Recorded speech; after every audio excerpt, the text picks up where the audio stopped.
오늘은 머뭇거리다라는 제목으로 하나님의 은혜 함께 나누는 시간 갖도록 하겠습니다. 이제 소돔과 고모라가 멸망하게 됩니다. 이건 하나님의 뜻이었죠. 근데 이 하나님께서 이 뜻을 정하신 이후에 누구에게 이 말씀을 해주시냐면 아브라함에게 이 말씀을 해주시는 거예요. 그 말씀이 18장 20절에서 21절 말씀이에요. 제가 읽어드릴게요. 여호와께서 또 이르시되 소돔과 고모라에 대한 부르짖음이 크고 그 죄악이 심히 무거우니, 그러니까 죄가 너무 크니까 내가 이제 내려가서 그 모든 행한 것이 과연 내게 들린 부르짖음과 같은지 그렇지 않은지 내가 보고 알려하노라. 어떻게 보면 이 지금 제가 읽어드린 말씀은 확인하시려는 말씀같이 이렇게 들릴 수가 있거든요. 그런데 그 말씀을 딱 들은 아브라함은 하나님의 뜻을 딱 알았어요. 이건 하나님이 진짜 그곳에 죄가 있는지 없는지 검사하러 가는 것이 아니라 하나님께서 심판하시려 하는구나. 하나님께서 심판하실 수밖에 없지. 왜냐하면 아브라함도 소돔과 고모라를 경험해 본 적이 있어요. 거기를 가서 롯을 만나거나 이런 적은 없지만 롯이 그 전쟁에 잡혔을 때 소돔과 고모라 사람들을 만난 적이 있단 말이에요. 그러니까 아브라함은 하나님께서 하신 이 말씀이 무슨 뜻인지 굉장히 잘 알아들었을 거예요. 하나님께서 진짜 벌을 하시려고 하시는구나. 이 땅은 진짜 벌을 내릴 수밖에 없는 땅이구나. 아브라함은 안 거죠. 그 다음에 아브라함의 한 행동은 뭐냐면 기도를 시작하게 됐어요. 왜냐하면 아브라함 머릿속에 한 인물이 떠올랐거든요. 그는 누구겠습니까? 롯이었다는 거죠. 조카 롯이 소돔 땅에 거하고 있으니까 조카 롯을 향한 마음을 가지고 아브라함이 기도를 하는 거예요. 그 기도 내용은 이와 같습니다. 하나님, 의인과 악인을 한꺼번에 멸하시는 것이 옳습니까? 그러니까 하나님, 제 얘기를 좀 들어봐 주세요. 의인 50명이 있으면 어쩌시겠습니까? 의인 45명이 있으면 어떻게 하실래요? 의인 30명이 있다면? 의인 20명이 있다면? 마지막으로 의인 10명이 있다면? 하나님 어떻게 하시겠습니까? 살려주셔야 되는 거 아닙니까? 이렇게 아브라함이 기도했다는 거예요. 근데 여러분, 제가 이렇게 축약해서 얘기하지만 아브라함은 이 숫자 하나하나를 하나님 앞에 내려가면서 얘기할 때 굉장한 긴장감과 굉장한 경외함을 가지고 하나님 앞에 기도했다는 거예요. 그는 이렇게 표현하는 거예요. 하나님, 눈이 안 보여서 큰일 났네요 제가. 죄송합니다. 여기 큰일 났어요. 어떻게 설명하냐면 티끌과 같은 내가 감히 주께 말씀드립니다. 죄송해요. 제가 43이 됐어요. 그래가지고 시력이 떨어지고 있는 게 느껴지는데 티끌과 같은 제가 감히 어쩌습니다. 굉장히 그 한마디 아브라함은 진짜 하나님 앞에 너무 두려운 마음을 가지고 떨리는 마음으로 하나님께 지금 그 청을 드리고 있던 거예요. 그 청이 이제 다 끝났어요. 마지막 10명째로 그 기도가 끝났다는 거죠. 그런데 이렇게 기도를 했으면 뭔가 마침표가 찍어줘야 되는 거 아닙니까? 하나님, 그러니까 해주세요. 10명이 없더라도 좀 해주세요. 아니면 아브라함아, 너도 생각해보기에 없을 것 같지? 그러니까 여기는 멸망해야 돼. 뭔가 엔딩이 있어야 되는데 이 기도는 참 이상하게 끝납니다. 이 기도가 어떻게 끝나냐면 18장 33절에 이렇게 끝나요. 여호와께서 아브라함과 말씀을 마치시고 가시니 아브라함도 자기 곳으로 돌아갔더라. 그러니까 하나님이 가셔야 될 곳으로 가고 아브라함은 자기가 갈 곳으로 갔다. 이렇게 끝나는 거예요. 뭔가 엔딩이 석연치 않아요. 뭔가 빡 마침표가 찍어져야 될 것 같은데 마침표가 아니라 뭔가 쉼표가 딱 찍혀지고 다음 장면으로 넘어가는 듯한 인상을 우리들에게 주는 거예요. 과연 이 기도의 결과는 어떻게 될까요? 왜 하나님은 이 기도를 시키게 하신 걸까요? 왜 하나님은 아브라함에게 알려주셨고 왜 이 기도를 계속 오고 가면서 아브라함으로 하여금 숫자를 계속 깎아 내려가면서 기도하게 하셨던 걸까요? 아브라함은 왜 끝까지 그렇게 매달려서 기도했던 걸까요? 이 기도의 엔딩은 과연 어떻게 마무리될까요? 그리고 나서 19장의 말씀은 이와 같이 시작되는 거예요. 19장 1절 말씀이죠. 저녁 때에 그 두 천사가 소돔에 이르니 마침 롯이 소돔 성문에 앉아 있다가 그들을 보고 일어나 영접하고 땅에 엎드려 절하며 라는 말씀으로 나와 있단 말이에요. 이걸 한번 살펴봐야 돼요. 저녁 때에 그 두 천사가 소돔에 이르렀는데 그때 지금 롯이 어디 있습니까? 어디 있어요? 성문에 앉아 있었다라는 거죠. 저녁 때가 어느 때입니까? 저녁 때는 이걸 의미하는 거예요. 죄악이 만연하게 꽃피는 시간대를 의미하는 거예요. 성문은 뭡니까? 번화가예요. 그 당시에 성문 앞에는 저녁이 되면 사람들이 막 모였단 말이에요. 그래서 성문에 보면 그 성문에 관련된 그 내용들을 보면 여호수아서 같은 경우는 성문에 기생집이 있고 막 그랬잖아요. 그러니까 성문 앞이라는 곳은 사람들이 밤에 유흥을 즐기러 나오고 사람들이 모임이 있고 사람 사람들이 막 시끌벅적한 곳이 바로 성문이었다는 거예요. 근데 그 시끌벅적한 곳에 그 환란의 시간에 지금 롯은 어디 있는 겁니까? 성문에 앉았다는 거예요. 왜 이곳에 있게 되는 걸까요? 왜 그는 지금 이 시간에 그곳에 있는 걸까요? 제가 예전에 중학교 때 한탄강이라는 곳을 놀러 간 적이 있어요. 한탄강이 저는 몰랐는데 우리나라에서 이 급류 타는 곳으로 유명하다고 그러더라고요. 그래서 부모님이 저한테 주의를 주시기에 정모야, 너 절대 강 깊숙이 가면 안 된다. 이게 너가 봤을 때 잔잔하게 흐르는 물일지 몰라도 들어가면 너 휩쓸려서 큰일 난다, 이렇게 얘기하셨단 말이에요. 그래서 이제 처음에는 겁을 먹고 발목까지 들어가 봤죠. 뭐 괜찮아요. 발목이니까. 무릎까지 들어가 봤죠. 허리까지 들어가 봤어요. 괜찮은 거예요. 그래도 내가 중학생인데, 그래 나 잠수도 할 줄 아는데, 그래도 나 물에 뜰 줄 아는데. 그러니까 자신감이 붙으니까 제가 점점점 들어가게 된 거죠. 어느 순간 가슴팍까지 들어가게 된 거예요. 물살이 있는데 그래도 괜찮은 거예요. 이 정도 차인데 설사 이거를 파도처럼 덮을 일도 없고 강에서 잘 놀면 되겠지라고 발을 한번 딱 내디뎠는데 세상에 제가 발을 헛디딘 거예요. 균형을 잃은 거예요. 제 몸이 어떻게 되겠습니까? 물에 풍덩 빠지게 된 거예요. 근데 아주 잠깐이었거든요. 긴 시간이 아니었거든요. 그런데 강물에 휩쓸려 간다는 게 그런 건지 몰랐어요. 순식간에 밑으로 내려가는 거예요. 그러니까 뭐 수영을 할 수 있고 잠수를 할 수 있고 숨을 쉴 수 있고 이거 아무 소용 없더라고요. 그냥 물살이 쭉 몸이 따라 내려가는 거예요. 살려달라고도 할 수가 없어요. 쭉 내려가가지고 어떻게 간신히 올라왔는데 세상에 그 짧은 시간 그렇게 멀리 올 수가 없더라고요.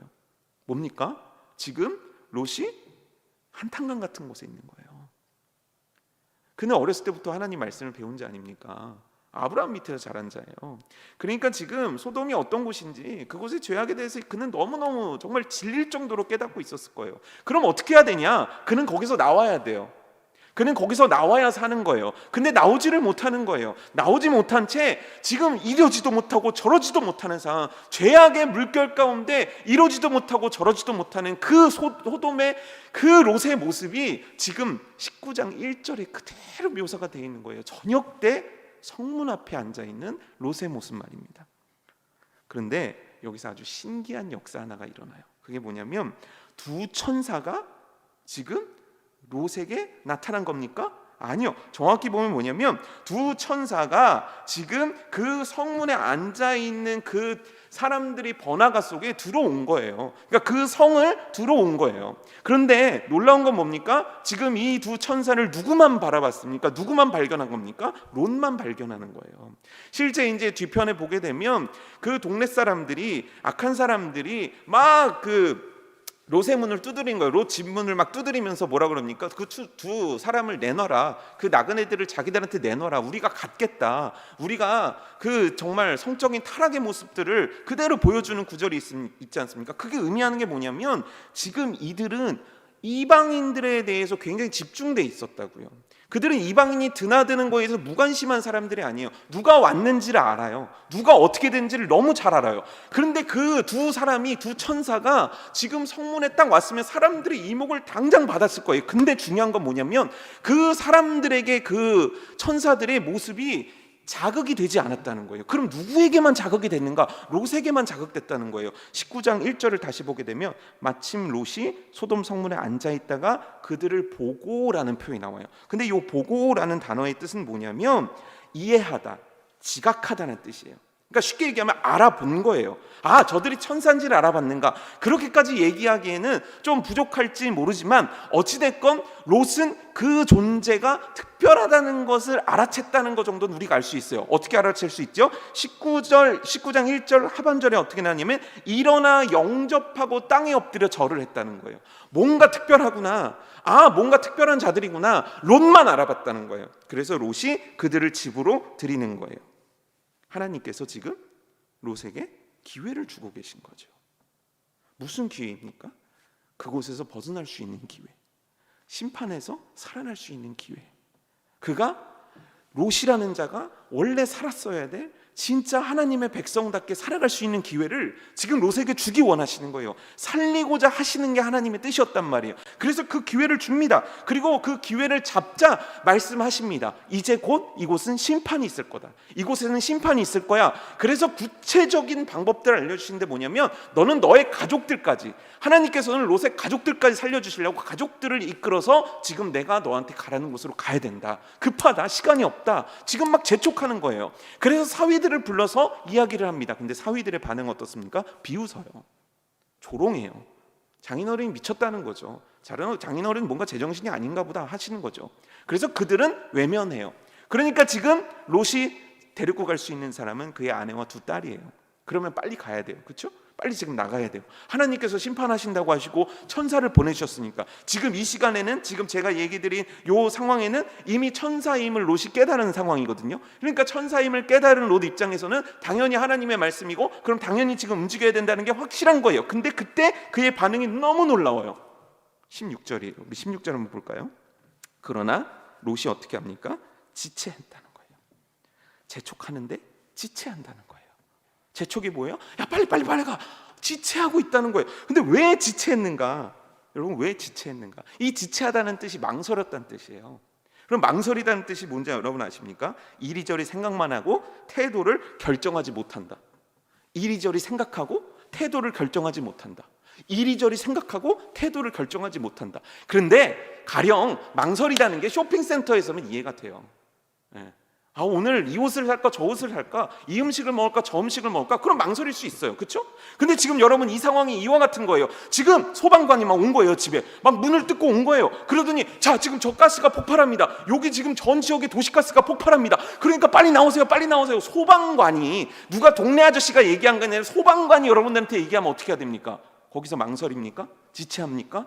갈까 말까 생각합니까? 고민합니까? 아니요. 그러지 않아요. 그럼 어떻게 합니까? 바로 뛰쳐나가죠. 바로 나가야 되죠. 그게 당연한 거죠. 그게 상식이죠. 그런데 지금 롯은 지체해요. 머뭇거려요. 망설여요. 이리저리 생각만 하고 태도를 결정하지 못해요. 도대체 왜 그런 겁니까? 도대체 그가 무슨 미련이 있고 무슨 고민이 있고 뭐 때문에 망설이고 있는 겁니까? 여러분 이게 이유가 뭔지 알고 계십니까? 어느 날 예수님께 한 청년이 찾아옵니다. 그 청년이 예수님께 물어보는 거예요. 예수님, 어찌하여야 영생을 얻겠습니까? 너무 좋은 질문이에요. 왜냐하면 질문을 하기까지 이 청년은 너무 많은 고민을 하고 있었거든요. 이 청년은 진짜 그게 진심 어린 고민이었어요. 그래서 예수님한테 물어봤단 말이에요. 예수님이 뭐라고 말씀하시니까 율법을 지켜라. 그랬더니 이 청년이 하는 얘기가, 예수님 저는 율법을 다 지켜요. 얼마나 훌륭한 청년입니까? 얼마나 대단합니까? 저는 어려서부터 율법을 충실히 지킨 자입니다. 예수님 저한테 방법을 알려주세요. 그래서 예수님께서 하신 말씀이 뭡니까? 내 가진 것을 다 팔아 가난한 자들에게 나눠줘라. 그리고 나를 따라라. 자, 해답이 주어진 거예요. 어떻게 하면 구원을 얻습니까? 어떻게 하면 영생을 얻습니까? 어떻게 하면 제가 정말 구원받은 인생으로 새로운 인생을 살겠습니까? 질문 너무 좋았어요. 대답도 기가 막힌 완벽한 솔루션이 딱 주어졌어요. 다 알아들을 수 있어요. 너 재산을 팔아서 가난한 자들에게 주고 나를 따라와. 완벽해요. 근데 그에 대한 대답에 대한 반응이 어떻게 나옵니까? 그 청년은 근심하였더라. 머뭇거렸더라. 망설였더라. 생각은 하는데 이러지도 못하고 저러지도 못하고 있었더라. 성경은 그 이유를 얘기해요. 그 이유가 뭡니까? 그 청년은 부자였다. 돈이 많았던 거죠. 여러분 사실 롯이 소돔과 고모라를 선택한 건요, 그냥 우연히 어쩌다가 간 게 아니에요. 그냥 돌아다니다 보니까 정착한 게 아니에요. 그는 소돔과 고모라를 오기 원했어요. 그 땅을 가기를 원했어요. 그걸 어떻게 할 수 있냐면 창세기 13장 10절에 이렇게 나와 있습니다. 롯이 눈을 들어 요단 지역을 바라본즉 소알까지 온 땅에 불이 넉넉하니 여호와께서 소돔과 고모라를 멸하시기 전이었으므로 여호와의 동산 같고 애굽 땅 같았더라. 여기서 고개를 들고라는 건 의지를 가지고, 이 의지가 뭡니까? 잘 살고 싶은 의지, 뭔가 더 큰 번영을 이루고 싶은 의지를 가지고 바라봤다라는 건 그냥 봤다 이게 아니에요. 조사했다는 뜻이에요.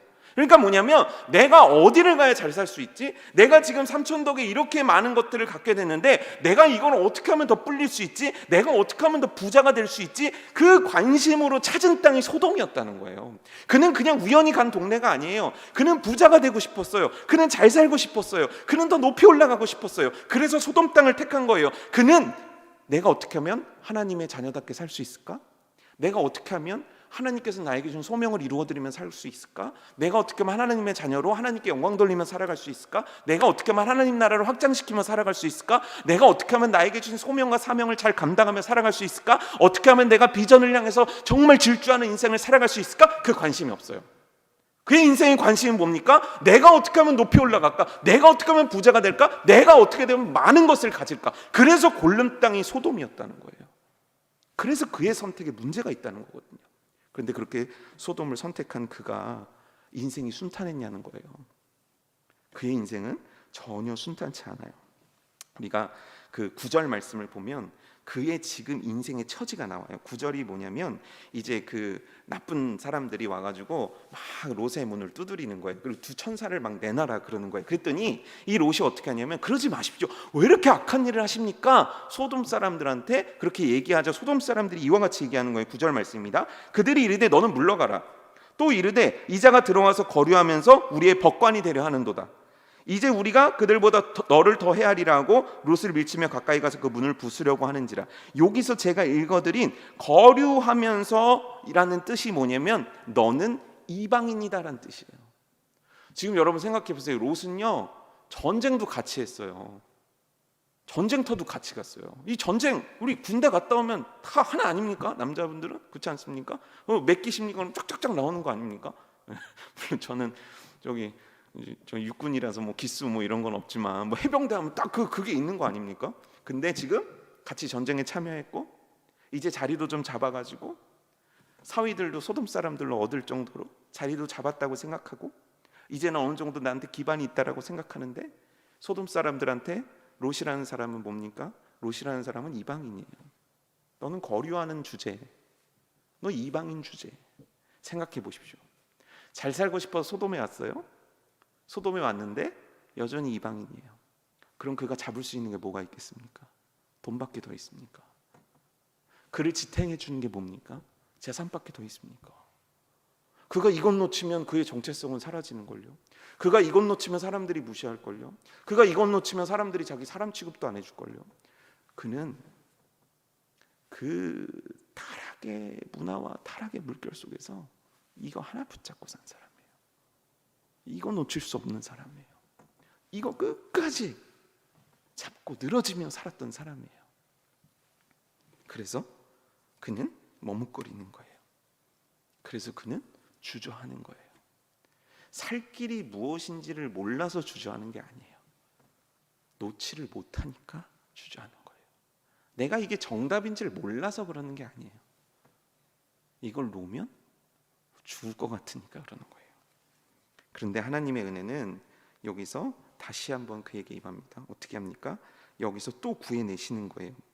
그들을 손을 잡아 이끌어내시는 거예요. 왜요? 왜 이렇게 하시는 겁니까? 말씀은 정확히 얘기해요. 그에게 자비를 더하셨기 때문이다. 그에게 은혜를 더하셨다. 그에게 사랑을 더하셨다. 이제 이것만으로도 충분한데 그에게 자비를 더하셔서 그와 그의 자녀들의 손을 끌고 성 밖으로 이끄는 거예요. 그리고 세 가지를 명하는 거예요. 뭐를 명합니까? 첫 번째, 저 산으로 도망가라. 내가 너한테 가르쳐준 저 산으로 도망가라. 두 번째, 머물지 말아라. 어디든지 머물지 말고 바로 저 산으로 가야 된다. 세 번째, 뒤를 돌아보지 말아라. 산으로 가라. 머물지 말아라. 뒤돌아보지 말아라. 이거 무슨 뜻입니까? 저 산을 향해 곧장 뛰어가라. 그냥 그거면 끝났어요. 그러면 롯은 다시 인생 시작할 수 있어요. 그러면 롯은 그 척박한 곳일런지 어떤 인생인지 모르지만 이제는 하나님의 자녀답게 하나님의 백성답게 인생을 다시 시작할 수 있어요. 너무 쉬운 거예요. 그곳 보고 달려가면 되는 거예요. 앞만 보고 뛰어가면 되는 거예요. 근데 이 쉬운 이 요구 상황에 대해서 롯은 매우 충격적인 대답을 하는 거예요. 여직 지체하지 않았습니까? 안 나오는 거 끌고 나오지 않았습니까? 그래서 저 산으로 도망해라. 너 뒤돌아보지 말고 그냥 직진해야 돼. 이렇게 얘기했는데 그 상황에서 롯은 또 한 번 충격적인 얘기를 해요. 19절의 말씀입니다. 우리 다 같이 읽어볼까요? 19절 말씀 시작. 주의 종이 주께 은혜를 입었고 주께서 큰 인자를 내게 베푸사 내 생명을 구원하시오나 내가 도망하여 산에까지 갈 수 없나이다. 두렵건대 재앙을 만나 죽을까나이다. 이 말씀을 정말 잘 봐야 돼요. 뭐라고 나옵니까? 주의 종이 주께 은혜를 입었고 주께서 큰 인자를 베푸사 내 생명을 구원하신다는 거예요. 알아요. 뭐를 합니까? 내가 잘해서 구원해 주시는 게 아니구나. 내가 뭔가 하나님 앞에 잘해가지고 지금 구원받는 게 아니구나. 주께서 나에게 은혜를 베풀어 주시는 거구나. 주께서 나를 살리시려는 거구나. 주께서 나를 붙잡아 주시는 거구나. 주께서 나를 정말 살리고 싶어 하시는구나. 이거는 은혜이구나. 이거는 축복이구나. 이건 일방적인 하나님의 정말 선하신 은혜이고 축복이구나. 이거 안단 말이에요. 알아요. 지금 이거 너무 지금 잘 알고 있는 거예요. 롯은 뭐가 뭔지를 알고 있다는 거예요. 그런데 지금 그는 뭐라고 얘기하는 겁니까? 두렵다는 거예요. 두렵대요. 뭐가 두려운 겁니까? 지금 하나님께서 그에게 천사를 보내셨어요. 그리고 이미 기적을 봤어요. 밖에 있는 사람들 눈을 어둡게 하고 하나님이 천사가 뭔지도 지금 그들의 존재를 알려주셨어요. 그리고 지금 하나님의 사자 천사가 그들에게 얘기하는 거예요. 그러니까 이건 너무 확실한 하나님의 말씀이에요. 이건 자기가 배우고 하나님께서 역사해 주신 거 맞아요. 그리고 그것들을 믿음으로 쭉 고백해요. 하나님 나를 살려주시려고 이렇게 은혜 베풀어 주셔서 정말 감사합니다. 이렇게까지 이끌어 주셔서 정말 감사합니다. 이렇게까지 됐단 말이에요. 근데 그가 뭐라고 얘기합니까? 두렵다는 거예요. 도대체 뭐가 두려운 겁니까? 도대체 그의 두려움의 이유가 뭡니까? 천사인데, 앞에 천사가 이끄는데 뭐가 두렵습니까? 지금 이 재앙을 내리시는 것, 이제 이 소돔과 고모라를 멸하시는 분이 누굽니까? 하나님이에요. 하나님이 하신다고요. 근데 그 하나님이 살리신다고요. 하나님이 심판하시는데 하나님이 너한테 은혜를 베풀어 너를 살리시겠다고요. 근데 그가 뭐라고 얘기합니까? 두렵대요. 뭐에 두려운 겁니까? 성경은 이렇게 나와요. 재앙을 만날까 봐 두렵습니다. 재앙을 만날까 봐 두렵습니다. 재앙 누가 주신 겁니까? 지금 재앙을 결정하신 분 누굽니까? 그 재앙 가운데 살리시려는 분이 누구냐는 거예요. 근데 지금 롯은 재앙이 두렵대요. 그 두려움의 이유가 뭐냐는 거죠. 도대체 그는 뭐가 그렇게 두렵냐는 거죠. 그리고 나서 이어서 청 하나를 하는데 그건 무슨 얘기냐면 저 산까지는 못 가겠다는 거예요. 대신에 소알까지 가겠다라는 거예요. 근데 소알이 어떤 곳인가? 소돔 옆에 있는 작은 성인데 롯은 소알에 대해서 너무 잘 알고 있었어요. 13장 10절에 이렇게 나오거든요. 이에 롯이 눈을 들어 요단 지역을 바라본즉 소알까지 온 땅에 물이 넉넉하니. 소알이란 곳이 뭔지 알았어요. 소알이 어떤 곳인지 알았다고요. 그곳에 가겠다는 거예요. 왜냐하면 그곳은 풍요가 있는 땅이었으니까요. 그곳은 내가 뭔가 하기에 좋은 땅이라고 생각했을 테니까요. 그런데 그는 이렇게 소알 가기로 청하면서 그 이유를 이렇게 얘기합니다. 저 산까지 가기 멉니다라고 얘기하는 거예요. 여러분 근데 그게 이해가 되십니까? 지금 뭔가 롯이 몸이 불편합니까? 지금 롯이 가기에 진짜 그 산이 너무너무 먼 겁니까? 그래서 그는 지금 소알을 가기 원하는 겁니까? 이게 말이 안 돼요. 첫 번째는 뭐냐면 아직 재앙이 임하지 않았어요. 막 불비가 떨어지고 있는 상황이 아니에요. 아직 안 떨어져요. 지금 아직 재앙이 일어나서 뭔가 파괴되고 뭔가 난리가 난 상태가 아니에요. 두 번째는 뭐냐면 가장 안전한 장소는 하나님이 알아요. 가장 안전한 장소는 그 불비가 떨어지는 그 재앙의 공간에서 멀리 있는 곳이 제일 안전한 곳이에요. 그러니까 논리적으로 생각해 봐도 저 산이 안전한 곳인지 소알이 안전한 곳은 못 돼요. 소알은 가까운 지역이라니까요. 그러면 너무 머니까 그런 거 아닙니까? 그럼 여러분 하나님이 지금 갈 수 없는 곳에 가라고 하시냐는 거예요. 가다가 죽을 곳에 가라고 지금 말씀하시냐는 거죠. 충분히 갈 수 있는 곳. 달려가면 뒤를 돌아보지 않고 머무르지 않으면 충분히 갈 수 있는 그 산에 지금 가게 하시냐는 거 아니냐는 거죠. 근데 그는 말도 안 되는 이유들을 대요. 그러면 그래요. 이 말씀을 듣고 지금 하나님은 그것까지 허용해 주셔서 그를 소알로 피신하게 해요. 그래서 옆에 소돔은 멸망하는데 소알까지는 하나님이 지켜주신단 말이에요. 그러면 그 다음은 어떻게 진행돼야 되겠습니까? 이제 롯이 살려주신 하나님께 감사하면서 감사의 제단을 쌓았더라. 소알에서 안전히 거하면서 그가 거기서는 믿음을 지키며 바로 살았더라.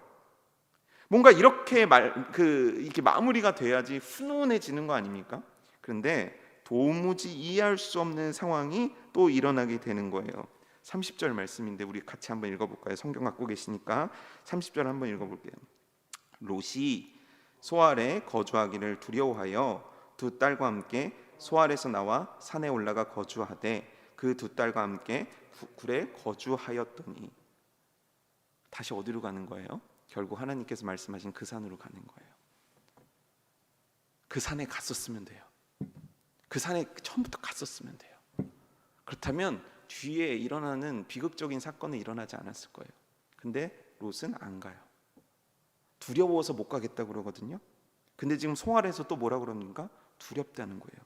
도대체 뭐가 두려운 걸까요? 재앙입니까? 나한테 재앙이 임할까 두려운 겁니까? 불비가 내린 걸 보니까 요 소알에도 내릴 것 같아서 그래서 가고 싶은 두려움일까요? 아니면 내가 이곳에서 재기를 못할 것 같은 두려움일까요? 아니면 이곳에서 이방인으로 낙인 찍히는 자기의 삶이 두려워서 그런 걸까요? 아니면 소돔에서 나만 살아왔으니까 사람들이 보는 시선에 대한 두려움일까요? 도대체 그 두려움이 뭘까요? 이때 우리는 질문 하나를 던져봐야 돼요. 그건 뭐냐면 하나님은 왜 말씀하셨냐는 거예요.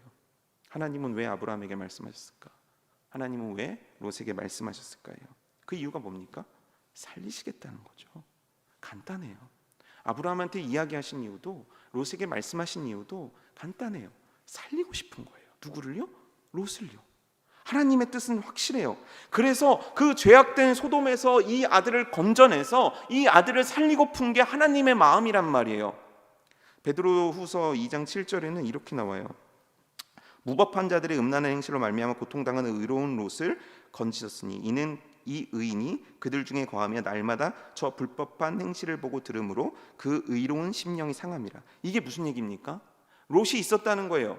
근데 롯은 소돔에 거하면서 날마다 괴로웠다는 거예요. 왜냐하면 그 음란한 행실, 그들이 벌리는 음란한 행실 때문에 마음이 아프고 속상하고 정말 괴로웠다라는 거예요. 그가 그런 상태로 계속 그곳에 있었다는 거예요. 이건 아닌데, 내가 삼촌한테 들은 말씀은 이게 아닌데, 하나님 앞에 이렇게 살면 안 되는데, 근데 뭐 이러지도 저러지도 못하지만 최소한 그것들에 대해서 괴로워하고 그렇게 살지 않기 위해서 롯은 노력을 했다라는 거예요. 근데 그 찬스를 하나님이 주신 거예요. 그 소돔에서 벗어날 수 있는 기회를 주신 거예요. 그 죄악의 땅에서 이제 떠날 수 있는 기회를 주신 거예요. 그 스스로가 떠날 수 없으니까 심판이라는 계기를 통해서 그는 인생을 다시 시작할 수 있어요. 그는 인생을 새롭게 시작할 수 있는 기회를 하나님은 주시고 계신 거예요. 그런데 그는 어떻게 합니까? 머뭇거리다, 주저하다, 생각만 하고 행동을 옮기지 못하다. 왜요? 버려야 할 것을 버리지 못한 거예요. 잡아야 할 것을 잡지 않아요. 그가 버려야 될 게 뭡니까? 그가 잡아야 될 게 뭡니까? 물질이라는 욕심 버려야죠. 하나님의 말씀 잡아야죠. 하나님의 뜻 잡아야죠. 그가 살아가고 있는 그 세상의 폭풍, 거기서 나와야죠. 근데 여러분, 버려야 될 것들을 버리지 못하고 잡아야 할 것을 잡지 못하니까 그는 두려운 거예요. 왜냐하면 그가 서 있는 곳은 무너지는 모래성이기 때문이에요. 막 모래성이 무너져요. 여러분들이 그 위에 있어요. 그러면 이 모래성 위에서 저 모래성으로 도망간다고 그의 바닥이 안전해집니까? 아니요. 이 모래성도 무너지고 저 모래성도 무너지는 거예요. 무너지는 모래성 사이에서는 흔들릴 수밖에 없는 거예요.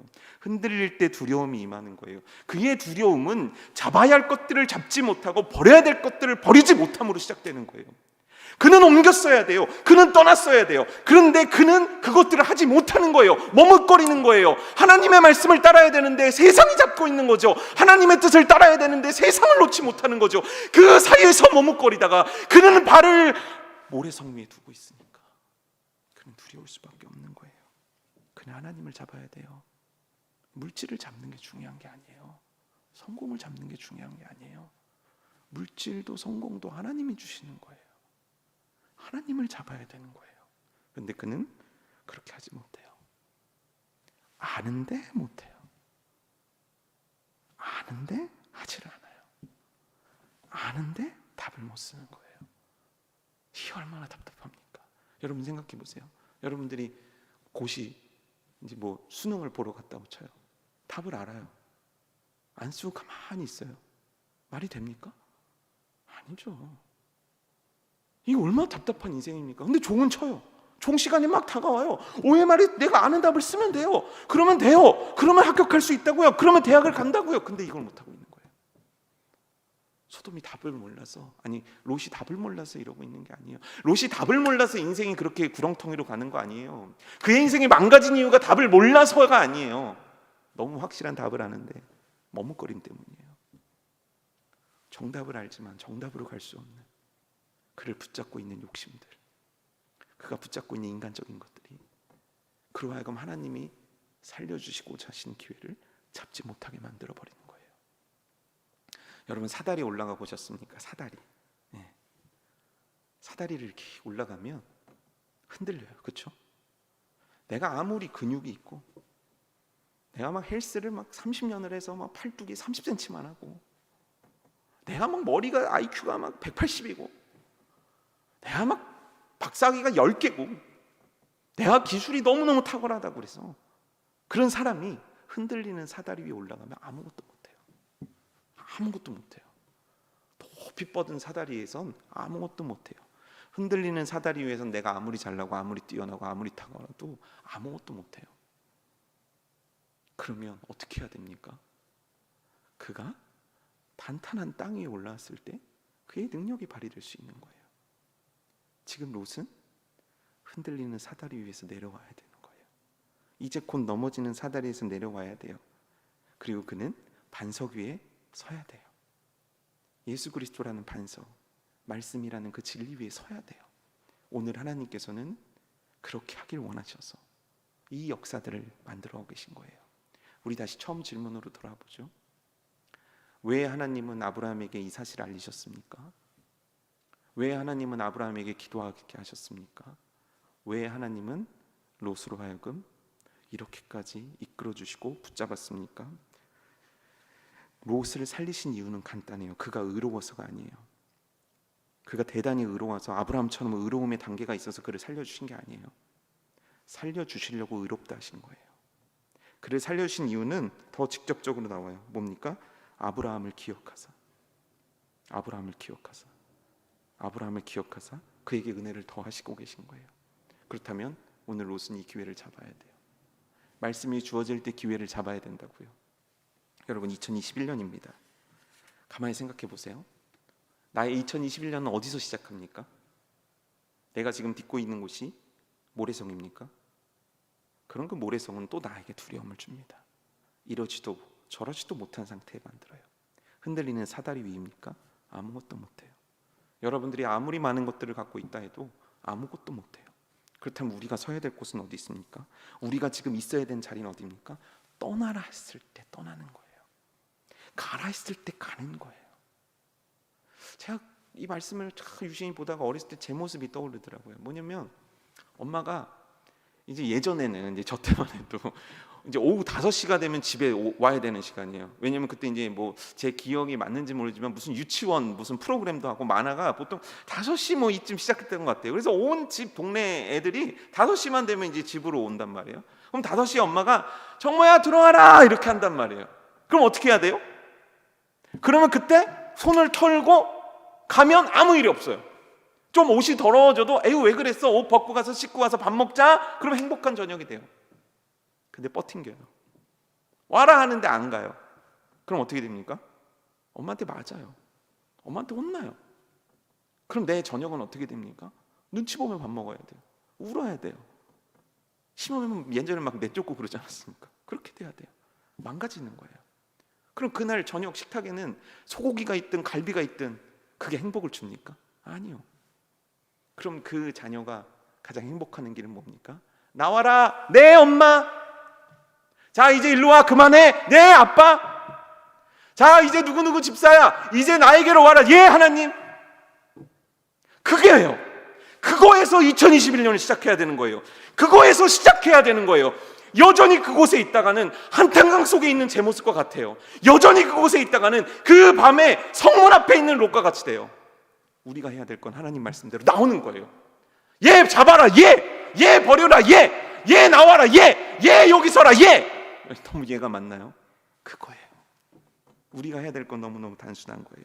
여러분, 머뭇거림이 아니라 불안이 아니라 주님이 전부이신, 주님이 전부가 되는, 주님의 말씀에 순종하는 그 반석 위에서 2021년을 시작하기를 주님의 이름으로 축복합니다. 머뭇거림이 아니라 우리는 확고함으로 주님, 제가 주님이 원하시는 곳에 서겠습니다. 주님, 제가 주님이 기뻐하시는 곳에 시작하겠습니다. 제가 과거에는 어떨지 몰라도 2020년 12월 31일까지 어땠는지 몰라도 내가 오늘부터는 하나님이 원하시는 그 자리에서 시작하겠습니다.